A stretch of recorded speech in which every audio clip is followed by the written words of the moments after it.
السلام علیکم ورحمۃ اللہ وبرکاتہ۔ الحمد للہ رب العالمین والصلاة والسلام علی اشرف الانبیاء والمرسلین نبینا محمد وعلی آلہ وصحبہ اجمعین۔ اعوذ باللہ من الشیطان الرجیم، بسم اللہ الرحمن الرحیم۔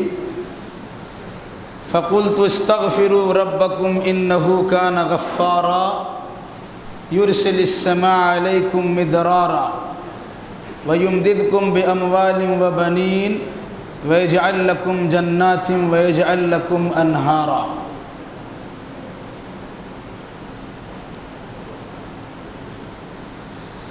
آج الحمدللہ 1442 کہ رمضان کے آخری عشرے کی دوسری طاق رات یعنی 23ویں رات میں ہم لوگ اللہ کے گھروں میں سے ایک خاص گھر جو مغربی بنگال کی مرکزی مسجد ہے، تقریباً 250 سال اس مسجد کی تاریخ ہے، پرانی مسجد ہے۔ اس جامع مسجد اہل حدیث 1 نمبر مارکوس لین میں رمضان کی 23ویں رات یعنی وہ دوسری رات جس میں شب قدر کی تلاش کی ترغیب دی گئی ہے، ہم لوگ اس شب قدر کی تلاش و جستجو میں اس مسجد میں بیٹھے ہوئے ہیں۔ اس سے پہلے آپ نے کچھ تلاوت قرآن بھی کی ہوگی، ذکر و اذکار بھی کیا ہوگا، دعا و مناجات بھی کیے ہوں گے، اور بھی اللہ کی قربت و نزدیکی کے حصول کے لیے بہت سارے اچھے اعمال بھی آپ نے بجا لائے ہوں گے۔ کچھ دیر کے لیے آپ کی خدمت میں حاضر ہوا ہوں، پھر انشاءاللہ الرحمن قیام اللیل یعنی تراویح یا قیام رمضان یا قیام لیلۃ القدر 1:30 بجے انشاءاللہ ادا کی جائے گی۔ آج کا عنوان ہے رزق کی کنجیاں اور روزی کی چابیاں۔ آج اکثر و بیشتر لوگ حیران و پریشان ہیں کہ انہیں روزی نہیں ملتی ہے، رزق میں فراوانی نہیں ہے، بڑی دقت و پریشانی کا سامنا ہے۔ جس سے بھی سنیے وہ رزق کی قلت کی شکایت کرتا ہے، روزی کی کمی کا شکوہ کرتا ہے۔ جب انہیں روزی میسر ہوتی ہے، کوئی پوچھتا ہے کیا حال ہے، بس چل جا رہا ہے، لیکن اللہ نہ کرے کوئی بحرانی کیفیت سے دوچار ہوتا ہے، کساد بازاری میں مبتلا ہوتا ہے، تو جگہ جگہ شکایت کرتا ہے کہ مارکیٹ بند ہے، دکانداری نہیں ہے، بوہنی نہیں ہوئی ہے، بڑی حیرانی بڑی پریشانی ہے۔ اس قسم کے شکوے شکایت بہت سنے جاتے ہیں۔ ہم کوشش کریں گے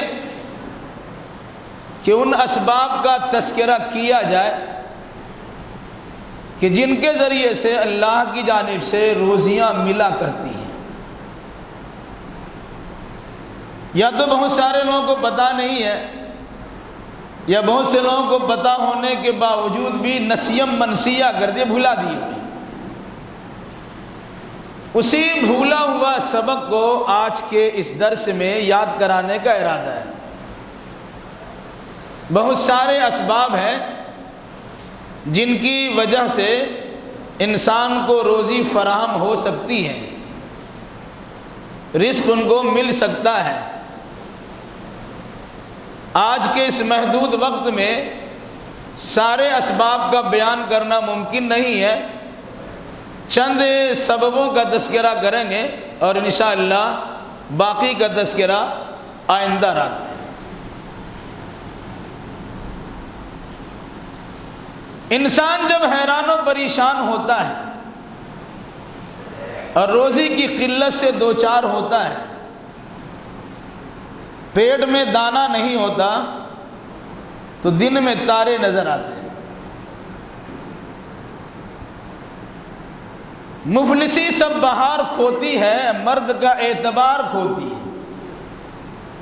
انسان جب مفلس و قلاش ہوتا ہے، مالی اعتبار سے کمزور ہوتا ہے، تو بہت کم ایسے لوگ ہیں جو دین و ایمان کی حفاظت کرتے ہیں، ورنہ اکثر و بیشتر لوگ اپنے دین و ایمان اور عزت و ناموس کا بھی سودا کر لیتے ہیں۔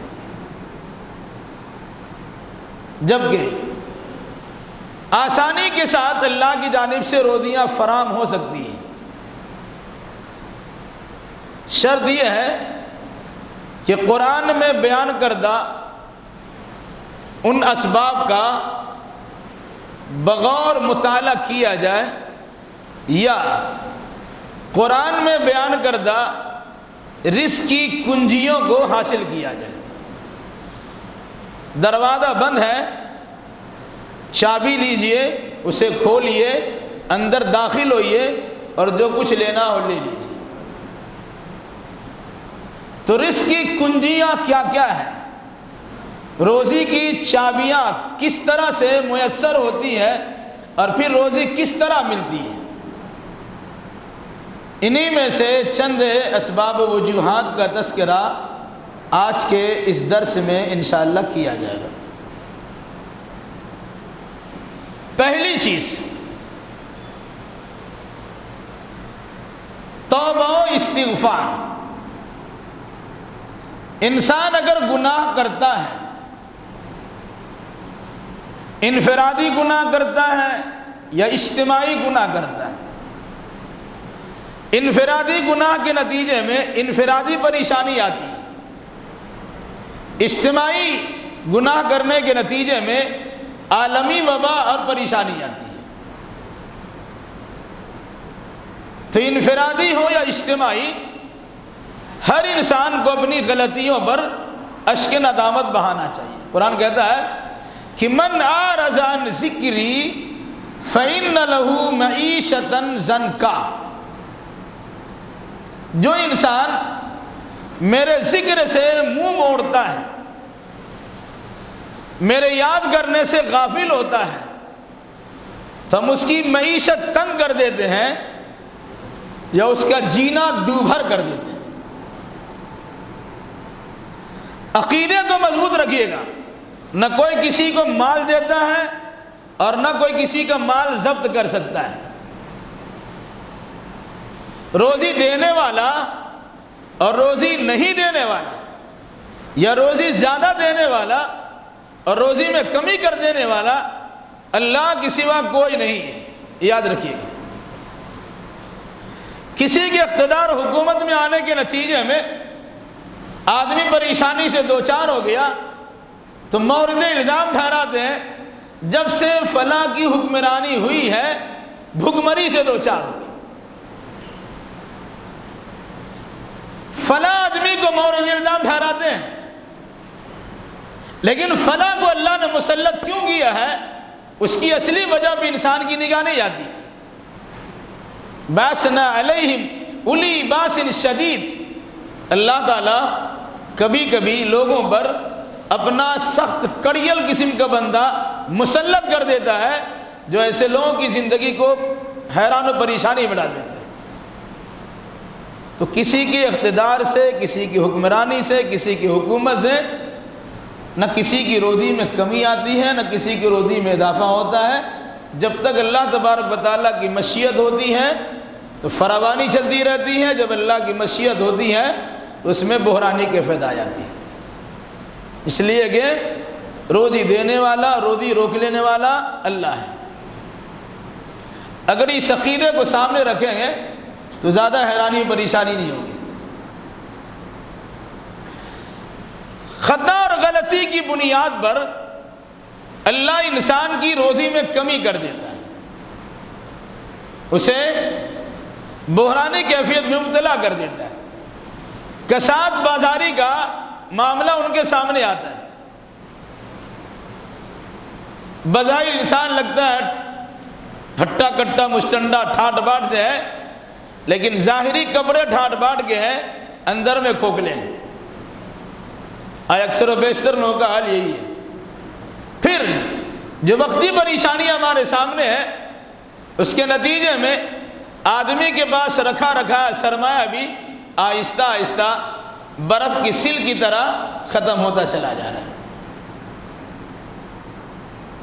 ایسے وقت میں ہمیں روزی چاہیے، یقیناً چاہیے۔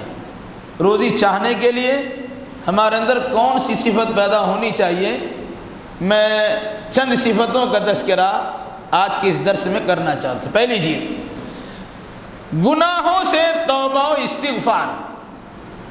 انسان جب گناہ کرتا ہے اور گناہ میں لت پت ہوتا ہے تو اللہ اس کی معیشت کو، اس کی زندگی کو، اس کے کھانے پینے کو، اس کے رزق کو کم کر دیتا ہے اور کمی اس کے مقدر بنا دی جاتی ہے۔ یہ بات میں اپنی طرف سے نہیں کہتا ہوں، ہاں اگر کوئی انسان استغفار کر لیتا ہے، گناہ کو گناہ سمجھتا ہے، اسے فوراً چھوڑتا ہے، اس میں ندامت و شرمندگی کا اظہار کرتا ہے، آئندہ نہیں کرنے کا ارادہ کر لیتا ہے، اور اللہ تبارک و تعالیٰ سے توبہ استغفار کر کے مغفرت کی بھیک مانگ لیتا ہے، تو پھر اللہ تبارک و تعالیٰ انسان کے حالات کو سدھارتا ہے اور اس کی بگڑی کو بنا دیتا ہے۔ قرآن مقدس میں کئی آیتیں ہیں، چند آیتوں کا تذکرہ میں کرتا ہوں۔ حضرت نوح علیہ السلام اللہ کے برگزیدہ پیغمبر ہیں، جنہیں سب سے پہلے باضابطہ نبی اور رسول بنا کر بھیجا گیا۔ انہوں نے اپنی قوم کو دعوت و تبلیغ کی سمجھایا بجھایا، اس میں یہ بات بھی کہی، فَقُلْتُ اسْتَغْفِرُوا رَبَّكُمْ إِنَّهُ كَانَ غَفَّارًا۔ میں نے کہا اے میرے قوم کے لوگوں، اپنے رب سے مغفرت کی بھیک مانگو، اس کی بارگاہ میں استغفار کرو، توبہ کرو۔ إِنَّهُ كَانَ غَفَّارًا، اس لیے کہ وہ اللہ بڑا بخشنے والا ہے۔ انسان بڑی سے بڑی غلطی کرتا ہے اور اللہ کی بارگاہ میں گر گراتا ہے، اللہ اسے معاف کر دیتا ہے۔ جب معاف کر دے گا تو ہوگا کیا؟ یرسل السماء علیکم مدرارا، آسمان سے موسلا دھار بارش برسا دے گا۔ وَيُمْدِدْكُمْ بِأَمْوَالٍ وَبَنِينَ، اور تمہارے مال میں اور تمہاری اولاد میں اضافہ اور بڑھوتری کر دے گا۔ وَيَجْعَلْ لَكُمْ جَنَّاتٍ، اور تمہارے لیے باغات اگا دے گا۔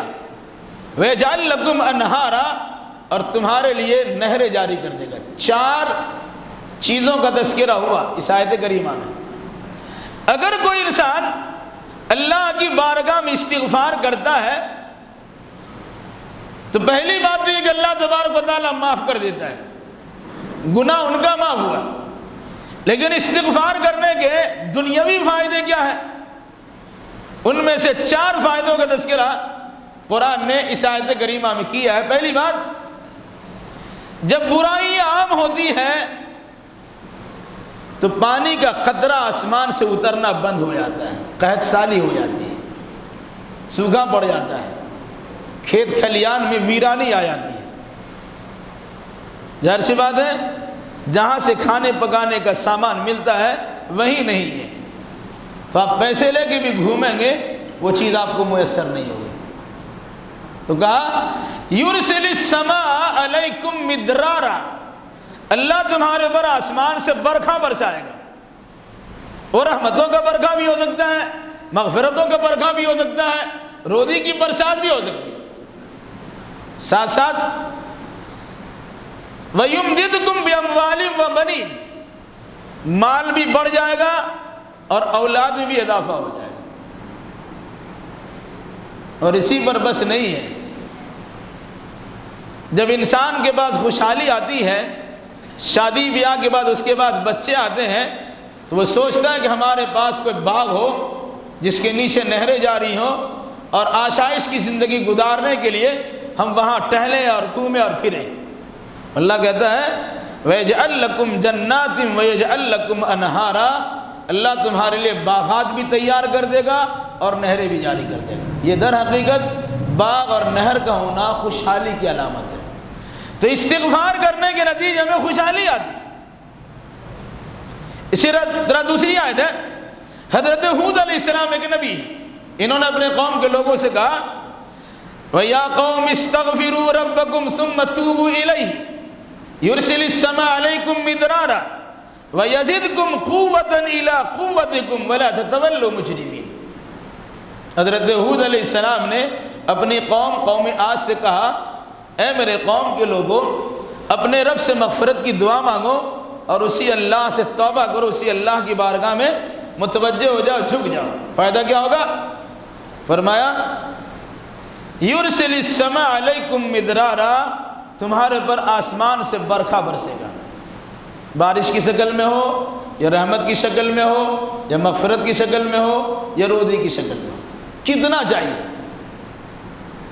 وَيَزِدْكُمْ قُوَّةً إِلَىٰ قُوَّتِكُمْ، اور اللہ تمہاری طاقت و قوت و شکتی میں اضافہ کر دے گا۔ آدمی کمزور ہوتا ہے، مال نہیں ہے تو کمزور ہے، مال آ گیا طاقت ہے، تو کہا اللہ تبارک و تعالیٰ تمہاری طاقت میں بڑھوتری کر دے گا، اضافہ کر دے گا۔ اس لیے یہ حکم دیا کہ مجرمانہ ذہنیت کا طریقہ مت اپناؤ، جو غلطی ہو گئی، اب اللہ کی بارگاہ میں توبہ استغفار کرو، پھر دیکھو اللہ تمہیں روزی کس طرح دیتا ہے اور طاقت و قوت تمہیں کس طرح بحال کراتا ہے۔ ایک تیسری آیت کریمہ ہے، اسے یاد رکھیے۔ اللہ کے نبی صلی اللہ علیہ وسلم نے اپنی قوم سے کہا، آخری نبی نے کہا وَأَنِ اسْتَغْفِرُوا رَبَّكُمْ ثُمَّ تُوبُوا إِلَيْهِ يُمَتِّعُكُمْ مَتَاعًا حَسَنًا إِلَىٰ أَجَلٍ مُّسَمًّى وَيُؤْتِي كُلَّ ذِي فَضْلٍ فَضْلَهُ۔ اے میرے قوم کے لوگوں، اپنے رب سے مغفرت کی بھیک مانگو، پھر اسی کی طرف متوجہ ہو جاؤ، یعنی اپنے گناہوں کی توبہ اس کی بارگاہ میں کرو۔ فائدہ کیا ہوگا؟ یمتعکم متاعا حسنا الی اجل مسمى، ایک وقت متعینہ تک تمہیں بہترین فائدہ پہنچائے گا اللہ۔ اور ساتھ میں فرمایا وَيُؤْتِي كُلَّ ذِي فَضْلٍ فَضْلَهُ، جو انسان جیسی عبادت کرے گا، جتنی عبادت کرے گا، اللہ اسی اعتبار سے انہیں بڑھا چڑھا کے دے گا۔ تو اس آیت کریمہ میں بھی اللہ نے استغفار کرنے اور توبہ کرنے پر اچھی زندگی فراہم کرنے کا وعدہ کیا ہے، اور عمل کے بقدر اسے نوازنے کی خوشخبری بھی سنائی ہے۔ ایک حدیث میں سماعت کر لیجئے، حضرت عبداللہ بن عباس رضی اللہ تعالیٰ عنہ سے روایت فرماتے کہ اللہ کے نبی صلی اللہ علیہ وسلم نے فرمایا من اکثر الاستغفار جعل اللہ له من کل ہم فرجا، من کل ہم فرجا ومن کل ضیق مخرجا ورزقہ من حیث لا یحتسب۔ مستدرک حاکم نے اسے نقل کیا ہے اور اسے صحیح بھی قرار دیا ہے۔ اس حدیث میں کیا کہا؟ جو آدمی زیادہ استغفار کرتا، استغفر اللہ استغفر اللہ استغفر اللہ، اللہ کے نبی صلی اللہ علیہ وسلم بخشا، ان کی خطائیں معاف ہیں، لیکن اس کے باوجود روزانہ 100 مرتبہ استغفر اللہ پڑھتے تھے۔ ہر نماز کے خاتمے پر اللہ اکبر استغفر اللہ استغفر اللہ استغفر اللہ، 3 بار تو فرض نماز کے بعد، تو 5 یا 15 بار تو ویسے ہی ہو گئے۔ پھر چلتے پھرتے اٹھتے بیٹھتے آتے اکثر و بیشتر آپ کی زبان پہ استغفر اللہ ہوتا تھا، یعنی 100 بار کی گنتی، یعنی بہت زیادہ آپ استغفار کیا کرتے تھے۔ تو کہا جو انسان استغفار کی کثرت کرتا ہے، بار بار استغفار کرتا ہے، فائدہ کیا ہوگا؟ جعل اللہ لہ من کل ہم فرجا، اللہ اس کو ہر غم سے نجات دے دے گا، ومن کل ضیق مخرجا، اور ہر تنگی سے نکال دے گا۔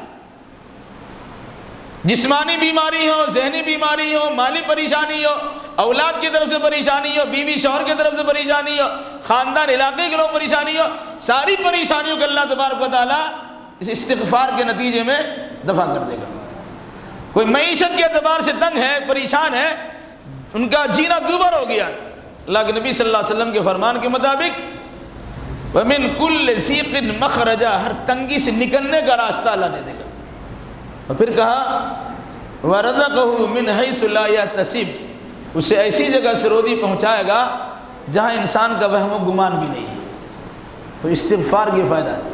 ایک واقعہ سماعت کر لی، حضرت حسن بصری رحمۃ اللہ علیہ تابعی ہے، ان کے پاس 4 آدمی آئے لگاتار یہ کے بعد دیگرے، چاروں نے شکایت کی، آپ نے چاروں سے کہا استغفار کرو۔ ایک نے کہا کہ قحط سالی ہے، انہوں نے کہا استغفار کرو۔ پھر دوسرا آیا، کیا تنگ دستی بڑی ہے، کہا استغفار کرو۔ کہا تیسرا آیا، اولاد نہیں ہو رہی ہے، شادی تو ہو گئی ہے بچے نہیں ہو رہے، کہا استغفار کرو۔ چوتھا ہے، کہا باغ ہے، کھیت کھلیان تو ہمارے پاس ہے، لیکن باغ میں خشک سالی ہو گئی، وہاں پانی ہی نہیں ہے، آپ پاشی کہاں سے کریں گے؟ ان کو بھی کہا کہ استغفار کرو۔ ان کے شاگرد نے کہا حضرت جو بھی آئے سب کا اپنی استغفار ہی بتایا، 4 آدمی 4 مسئلہ لے گیا ہے، چاروں کا آپ نے کہا استغفار کرو، کہ انہوں نے میں اپنی طرف سے نہیں کہا ہوں۔ پھر وہی آیت پڑھی فَقُلْتُ اسْتَغْفِرُوا رَبَّكُمْ إِنَّهُ كَانَ غَفَّارًا يُرْسِلِ السَّمَاءَ عَلَيْكُمْ مِدْرَارًا، پانی نہیں ہو رہا ہے، اب برسات۔ پھر اس کے بعد کہا کہ اولاد نہیں ہے، يُمْدِدْكُمْ بِأَمْوَالٍ وَبَنِينَ، مال میں کمی ہے تو مال بھی ملے گا، اولاد نہیں ہے اولاد بھی ملے گی۔ اور قحط سالی کی سوچ کہا کہ ہمارا کھیت کھلیان میں پانی نہیں ہے، تو کہا سنو وَيَجْعَلْ لَكُمْ جَنَّاتٍ وَيَجْعَلْ لَكُمْ أَنْهَارًا، یہ تو قرآن کہتا ہے۔ ایک معمولی سی چیز استغفار کی کثرت کیجئے اور اللہ تبارک و تعالیٰ کی جانب سے رحمتوں کا برکھا برسے گا اور روزی کی بارش ہونا شروع ہو جائے گی۔ ایک سبب ہے، ایک کنجی ہے استغفار، توبہ استغفار۔ دوسرے کا تذکرہ ہم کرتے ہیں۔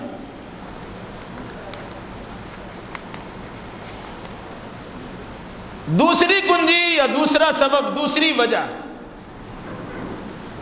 انسان اگر تقوی اختیار کرتا ہے، تقوی اللہ کا ڈر، تقوی کا معنی خوف ڈر بھی ہوتا ہے۔ ایک صحابی نے ایک صحابی سے پوچھا تقوی کیا ہے، انہوں نے مثال سے سمجھایا اور کہا کہ سنو، کبھی تمہارا گزر کلکتہ کی زبان میں کسی پتلی گلی سے ہوا ہے، راستہ بالکل تنگ ہو اور دونوں جانب خاردار جھاڑی دار درخت ہو جس میں کانٹے ہو اور آپ اس کو پار کرنا ہو؟ بولا ایسا ہوا ہے؟ کیسے پار کرتے ہیں؟ بولا سب طرف سے اپنے کپڑے کو سمیٹ لیتے ہیں اور اپنا بدن کو بھی سکیر لیتے ہیں اور آہستہ آہستہ نکل جاتے ہیں، کہ اسی کا نام تقویٰ ہے۔ دنیا میں قدم قدم پر آلائشیں ہیں، اللہ سے دور کرنے والے مرغوبات نفس کی چیزیں ہیں، بہت ساری چیزیں ہیں جس میں انسان الجھ سکتا ہے۔ تو کہا اسی جگہوں پر تم اس طرح گزر جاؤ کہ اپنا دامن بھی بچا لو، اپنے آپ کو بھی بچا لو اور راستہ پار کرو، اسی کا نام تقویٰ ہے۔ اگر کوئی انسان تقویٰ اختیار کرے، ساری عبادتوں کا محصل تقویٰ ہے، اگر کوئی انسان تقویٰ اختیار کرتا ہے، اللہ سے ڈرتا ہے، اللہ کی خشیت حاصل کرتا ہے، تو قرآن کہتا ہے وَمَن يَتَّقِ اللَّهَ يَجْعَلْ لَهُ مَخْرَجًا وَيَرْزُقْهُ مِنْ حَيْثُ لَا يَحْتَسِبُ، سورۃ طلاق کی آیت ہے کہ جو انسان اللہ کا تقوی اختیار کرتا ہے، اللہ سے ڈرتا ہے، اللہ اس کے لیے نکلنے کا راستہ بنا دیتا ہے۔ کسی الجھن میں ہے، کسی پریشانی میں ہے، کسی دقت میں ہے، کسی مصیبت میں ہے، کسی بیماری اور مرض میں ہے، اللہ نکلنے کا راستہ پیدا کر دیتا ہے۔ دوسری بات وَيَرْزُقُ مِنْ حَيْثُ لَا يَحْتَسِبُ، جہاں انسان سوچتا بھی نہیں ہے وہاں سے اس کو روزی ملتی ہے۔ وہ تقوی اختیار کرنے سے، اللہ کا ڈر اپنے دل میں بٹھانے سے انسان کو روزی ملتی ہے، رزق ملتا ہے۔ ہم روزی تلاش کرتے ہیں لیکن اللہ سے ڈرتے نہیں ہیں، روزی کے لیے دوڑ دھوپ کرتے ہیں لیکن اللہ کی خشیت نہیں ہے، صبح سے لے کے شام تک کاروبار چلاتے ہیں لیکن ہمیں اللہ تبارک و تعالیٰ کا ڈر نہیں ہے، پھر کہاں سے روزی ملے گی؟ تو کہا روزی اگر آپ چاہتے ہیں تو اس کے لیے آپ کے لیے ضروری ہے کہ آپ اللہ سے ڈریے، اللہ مصیبت سے نکلنے کا راستہ بھی پیدا کر دے گا اور ساتھ ساتھ ایسی جگہ سے روزی پہنچائے گا جہاں آپ کا وہم و گمان بھی نہیں۔ قرآن مقدس کی دوسری آیت بھی سماعت کیجیے، وَلَوْ أَنَّ أَهْلَ الْقُرَىٰ آمَنُوا وَاتَّقُوا لَفَتَحْنَا عَلَيْهِمْ بَرَكَاتٍ مِّنَ السَّمَاءِ وَالْأَرْضِ۔ دنیا والے، دیہات اور شہر کے لوگ اگر ایمان لانے کے بعد اللہ کا تقوی اختیار کر لے، اللہ سے ڈرنے لگ جائے، تو قرآن کہتا ہے لَفَتَحْنَا عَلَيْهِمْ بَرَكَاتٍ مِّنَ السَّمَاءِ وَالْأَرْضِ، تو آسمان و زمین سے برکت کے دروازے ہم کھول دیں گے۔ اللہ سے ڈرنے کے نتیجے میں آسمان کا بھی دروازہ کھلے گا، وہاں سے برکتوں کا نزول ہوگا، زمین کے اندر سے بھی شوتے نکلیں گے اور روزی کے خزانے پھوٹ پڑیں گے۔ شرط کیا بتائی؟ ایمان ہو اور اللہ تبارک و تعالیٰ کا تقوی ہو، تو اللہ تبارک و تعالیٰ آسمان سے بھی روزی بہم پہنچائے گا اور زمین سے بھی روزی بہم پہنچائے گا، یعنی آسمان و زمین کے برکت کے دہانے کھول دے گا اور انسان روزی حاصل کر لے گا۔ اس کے علاوہ ایک آیت اور بھی یاد رکھیے، وَلَوْ أَنَّهُمْ أَقَامُوا التَّوْرَاةَ وَالْإِنْجِيلَ وَمَا أُنزِلَ إِلَيْهِمْ مِنْ رَبِّهِمْ لَأَكَلُوا مِنْ فَوْقِهِمْ وَمِنْ تَحْتِ أَرْجُلِهِمْ۔ اگر یہ اہل کتاب تورات و انجیل کے مطابق عمل کرنا شروع کر دیں اور جو کچھ ان کے پاس ان کے رب کی جانب سے نازل ہوا ہے اس فرمان کے مطابق اپنے فیصلے کرنا شروع کر دیں، یعنی تورات و انجیل یا بھی موجودہ دور میں قرآن و حدیث کے احکام کو اپنے اوپر نافذ العمل بنا لے، تو اللہ کے نبی صلی اللہ علیہ وسلم پہ اترا ہوا قرآن اعلان کرتا ہے لَأَكَلُوا مِنْ فَوْقِهِمْ وَمِنْ تَحْتِ أَرْجُلِهِمْ، اوپر سے بھی انہیں کھانے کو ملے گا اور نیچے سے بھی انہیں کھانے کو ملے گا، یعنی اللہ تبارک و تعالیٰ آسمان سے بھیجے گا اور زمین سے بھی نکال دے گا، ہر چار جانب سے ان کے لیے روزی کے دروازے کھل جائیں گے۔ آپ کے پاس چابی ہے، ایمان کے ساتھ تقوی اختیار کیجئے، اللہ تبارک و تعالیٰ کا ڈر پیدا کیجئے، یعنی ڈر کر احتیاط کے ساتھ زندگی گزاریے تو آپ آرام و سکون کے ساتھ رہیں۔ کیسے؟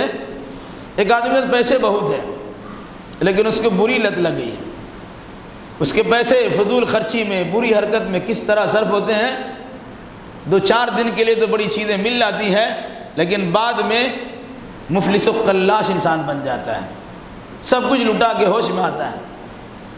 تو اس قسم کی چیزیں اللہ سے ڈرنے کے نتیجے میں انسان کو روزی فراہم ہوتی ہے، اور اگر ڈرا نہ جائے تو پھر اللہ تبارک و تعالیٰ انسان کی روزی کو تنگ کر دیتا ہے۔ یہ دوسری سبب، دوسری وجہ، دوسرا سبب، یہ دوسری کنجی ہے۔ ایک اور کنجی کا تذکرہ میں کر دوں، تیسری کنجی یا تیسری چابی روزی کے حاصل کرنے کا تیسرا ذریعہ توکل، جس کو ہم کہتے ہیں اللہ پہ بھروسہ۔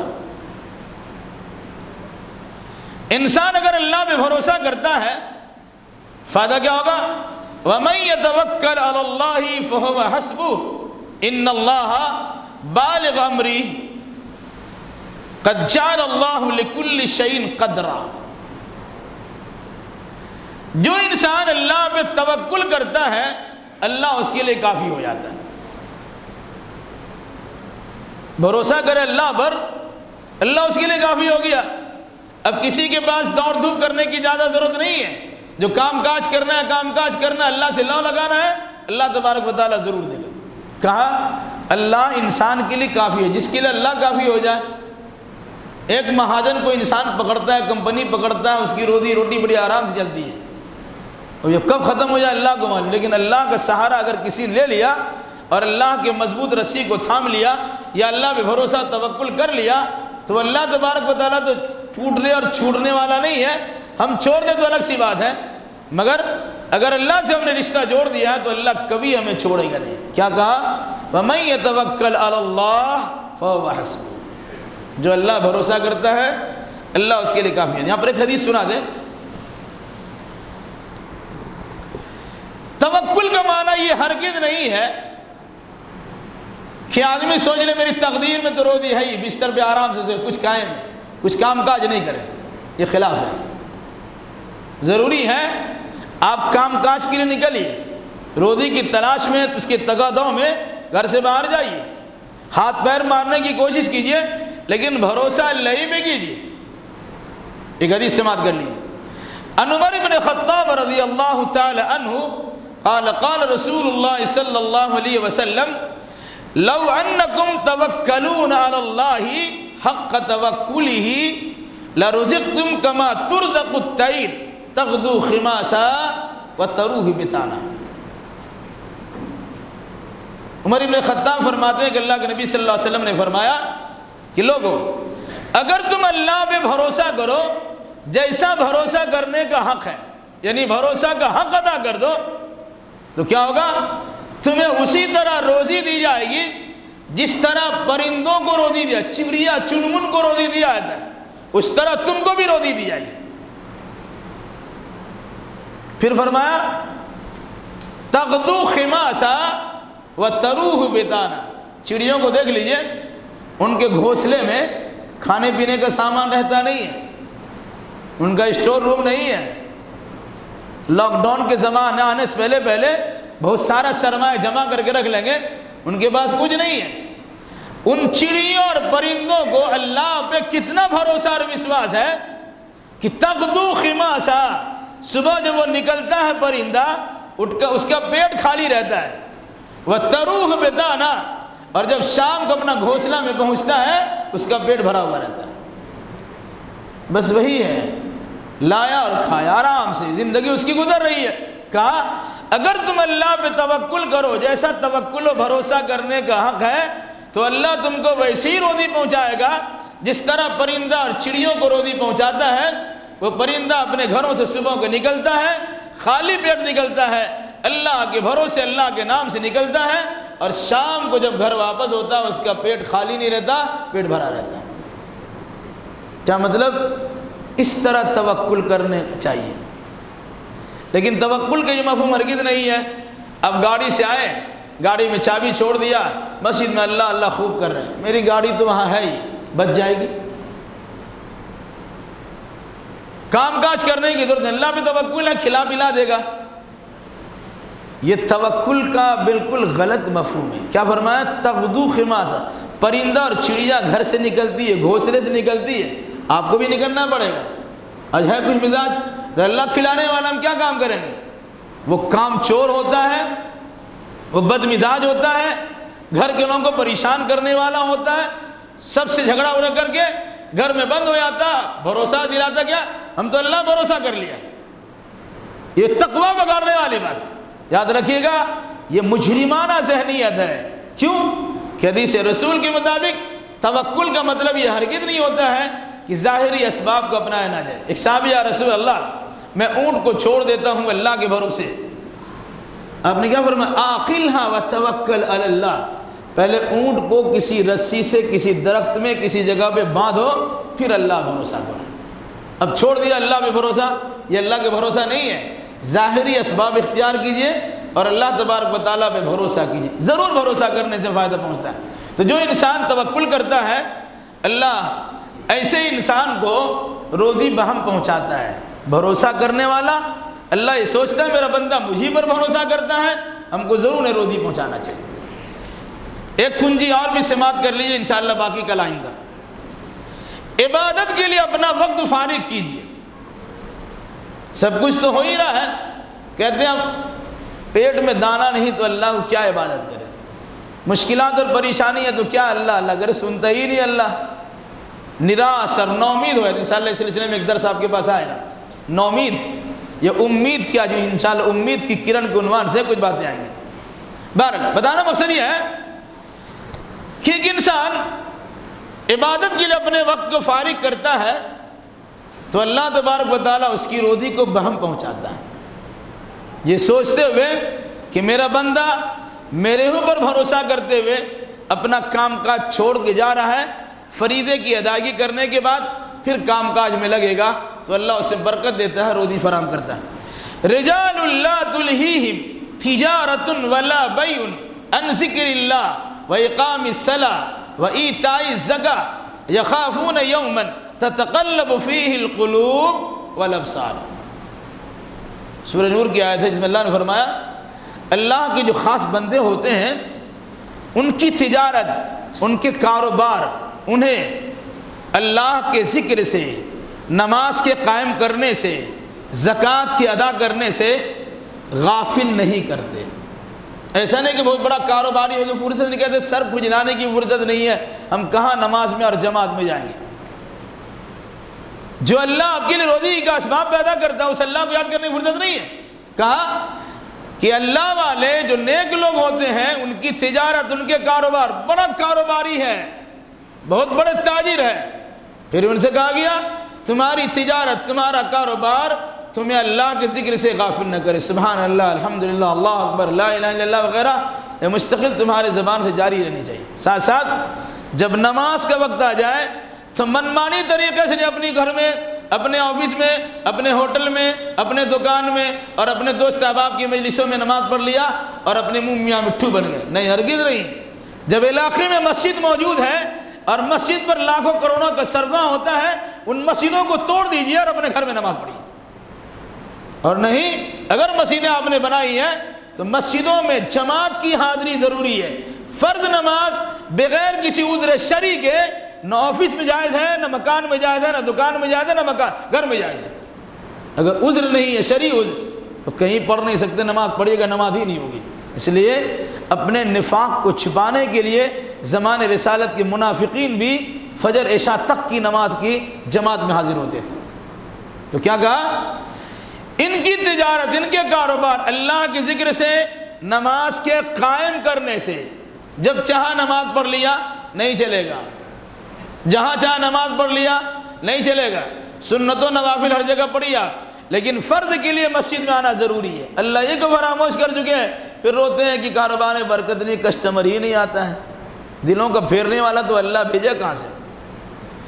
پھر اللہ نے مال دے دیا کہ ہم نے کمایا ہے، مال کا الٹا پلٹا استعمال ہوتا ہے، زکوٰۃ تک نہیں دیتے، لیکن فضولیات میں ان کا خرچہ بہت زیادہ ہوتا ہے، تعلیم میں ان کا خرچہ نہیں ہوتا۔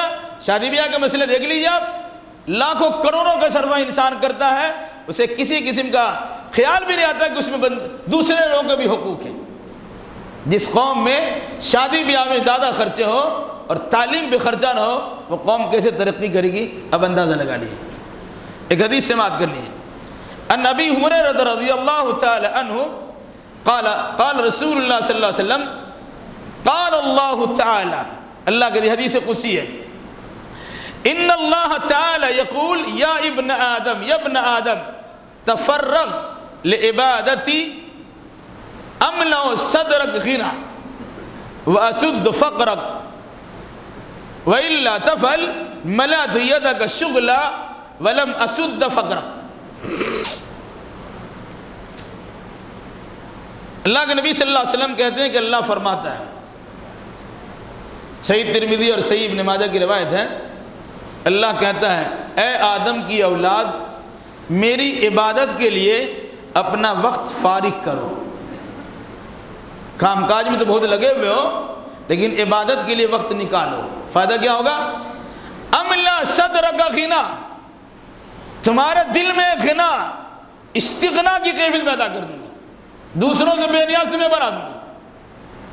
میرے لیے عبادت کا وقت نکالو گے، میں تمہیں مالدار بنا دوں گا۔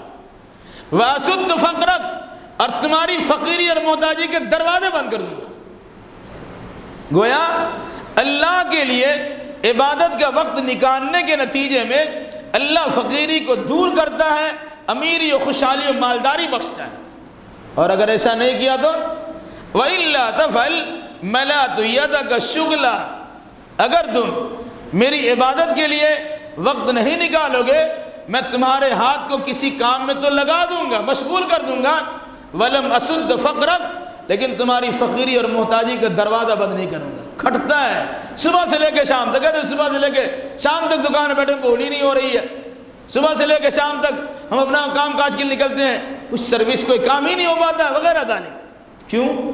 آپ نے اللہ کی عبادت کے لیے وقت فارغ نہیں کیا تو اللہ نے آپ کی فقیری کو آپ پر مسلط کر دیا، اور ساتھ ساتھ آپ کو کام کاج میں لگا کر کے بھی حیران و پریشان کر دیا۔ تو اگر ہم چاہتے ہیں کہ ہمارے لیے روزی کے دروازے کھلے تو اللہ اس کے رسول کے فرمان کے مطابق ہمیں ان چابیوں کا بنانا چاہیے۔ آج 4 چیزوں کا تذکرہ ہوا، انشاءاللہ کچھ چیزوں کا تذکرہ آئندہ رات۔ 4 میں سے کیا ہے؟ پہلی چیز توبہ استغفار۔ گناہ ہے، ہر انسان گناہ گار ہے، انہیں اللہ تبارک و تعالیٰ کی بارگاہ میں توبہ استغفار کرنا چاہیے۔ دوسری چیز ہے تقویٰ، اللہ کی خشیت، اللہ کا ڈر۔ انسان بنداس زندگی نہ گزارے بلکہ اللہ کے فرمان کے مطابق اللہ سے ڈر کر زندگی گزارنے کی کوشش کرے۔ تیسری چیز ہے کہ سارے کام کاج کر لیجئے، اسباب و وسائل کا مہیا کر لیجئے، لیکن اس کے باوجود آپ کو بھروسہ صرف اللہ پہ ہونا چاہیے۔ توکل کریں گے تو اللہ تبارک و تعالیٰ روزی آپ کو ضرور پہنچا دے گا۔ اور چوتھی چیز ہے کہ ہم سارے کام کاج کے ہوتے ہوئے دنیا کے بے شمار مشاغل ہمارے پاس ہیں، اللہ کی عبادت کے لیے وقت فارغ کریں۔ 5 وقت نماز کے لیے آپ کو مسجد میں آنے کی ضرورت ہے، علاوہ ازیں ذکر و اذکار کے لیے، دعا و مناجات کے لیے، تسبیح و تحلیل کے لیے، تہجد گزاری کے لیے، اشراق و چاشت کے لیے یا دیگر سنت و نوافل کے لیے اپنے اوقات کو کچھ وقت نکالی فارغ کیجیے۔ جہاں تھک جائیے وضو کیجیے، دیکھیں سکون ملتا ہے۔ اللہ سے لو لگائیے، اللہ اسباب پیدا کرتا ہے۔ اللہ کے لیے وقت فارغ کیجیے، اللہ اس فارغ وقت کرنے کے نتیجے میں آپ کے لیے روزی کا اسباب پیدا کر دے۔ اللہ ہم تمام کے رزق اور روزی کے مسائل کو حل فرما دیں اور ہماری پریشانی و خاتمہ فرما دیں۔ الہی پوری دنیا بحرانی کیفیت سے دوچار ہے، تو اپنے فضل و کرم سے ہم تمام انسانوں کے مسائل کو حل فرما، ہماری روزی روٹی میں برکت عطا فرما، ہمارے اندر جو بیمار انہیں شفاء کامل و عاجل عطا فرما۔ جن جن لوگوں نے دعا کی درخواست کی الہی ان تمام کے جائز مراد کو پوری فرما، ان کے مریضوں کو شفا عطا فرما اور ان تمام کی جملہ پریشانیوں کو دور فرما دے۔ اقول قولی ھذا واستغفر اللہ لی ولکم ولسائر المسلمین وآخر دعوانا ان الحمد للہ رب العالمین۔ السلام علیکم ورحمۃ اللہ وبرکاتہ۔ 1-2 منٹ کے اندر جماعت انشاءاللہ شروع ہوتی ہے۔